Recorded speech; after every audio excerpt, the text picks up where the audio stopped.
The moment Marcus Bennett was called into the glass office overlooking downtown Chicago, he felt the ground shift beneath his feet. The city stretched endlessly below, steel and ambition gleaming in the afternoon light, while his own life felt fragile, held together by routines, prayers, and the quiet determination of a man who had already lost too much. He didn't know yet that this moment would become the turning point of two very different lives, one shaped by survival, the other by power. What happened next would ripple through both their hearts in ways neither of them expected. If you believe in kindness, second chances, and the quiet strength of ordinary people, take a moment right now to like this video, share it with someone who needs hope, leave a comment, and subscribe to the channel. Stories like this remind us why humanity still matters. Marcus was a single father raising his 8-year-old son Caleb on the south side of the city.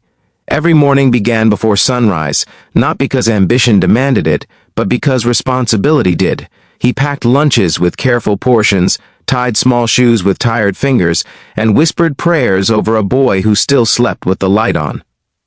After his wife Rachel passed away from an illness that moved faster than faith could stop it, Marcus learned to live in fragments: work, parenting, grief, each demanding more than he thought he had. The job at Ardent Solutions had been a miracle. It paid enough to keep the lights on and the fridge stocked. It offered health insurance that let Marcus sleep at night. He wasn't climbing the corporate ladder or chasing promotions. He was simply holding steady. He showed up early, stayed late when needed, and never complained. His coworkers noticed his quiet consistency, but none of them knew how close he always was to the edge.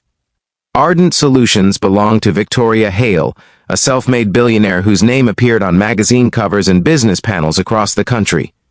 She was known for her sharp instincts and even sharper detachment.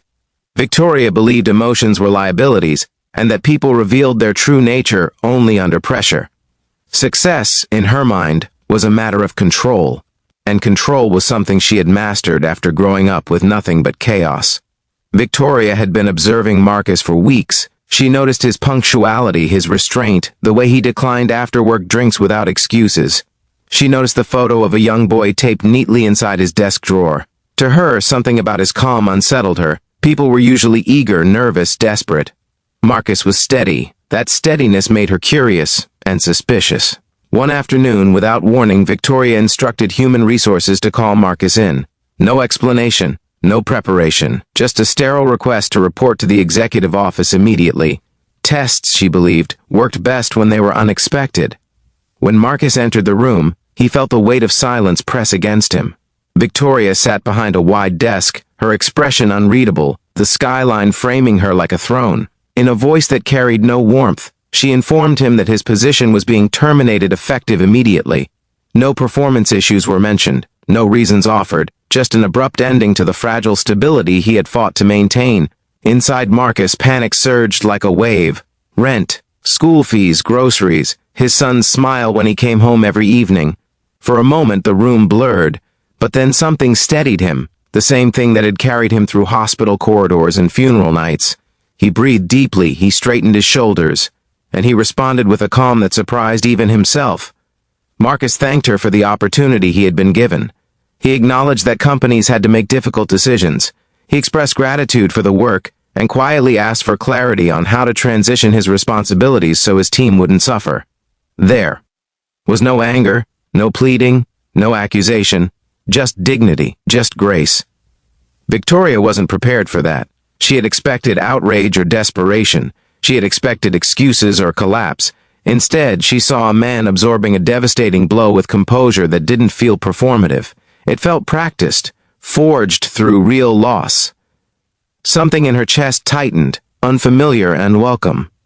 After Marcus left the office, Victoria remained seated, staring at the empty space he had occupied. The test had worked, but not in the way she intended.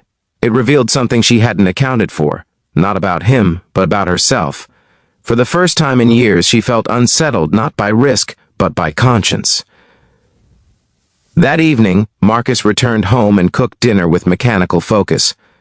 He listened to Caleb talk about school, about a science project involving paper bridges, about how he wanted to be an engineer one day.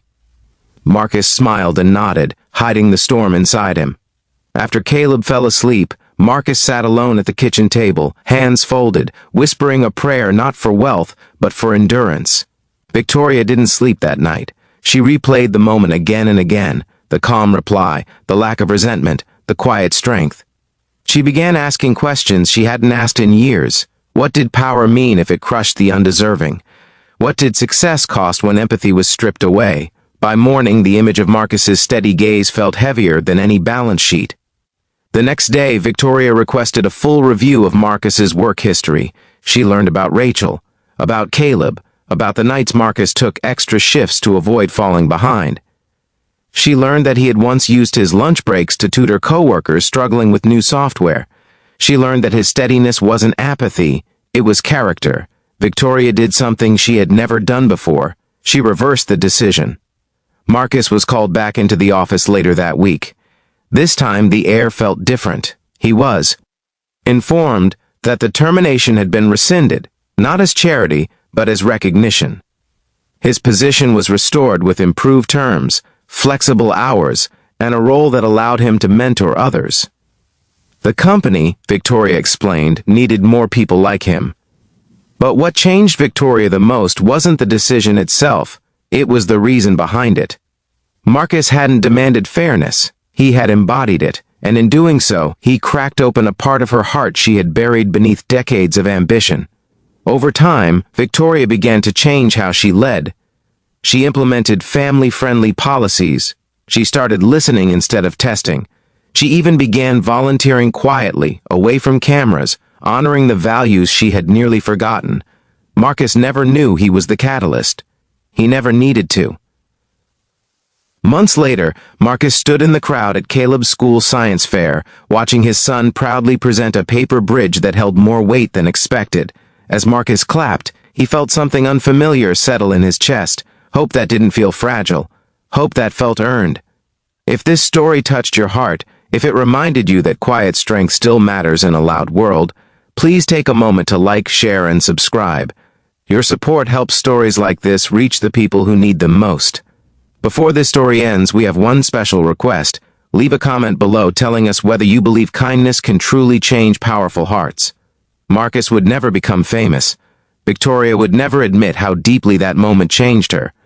But somewhere between a calm reply and a tested conscience, two lives shifted course. And sometimes, that is how the most meaningful revolutions begin, not with noise, but with grace.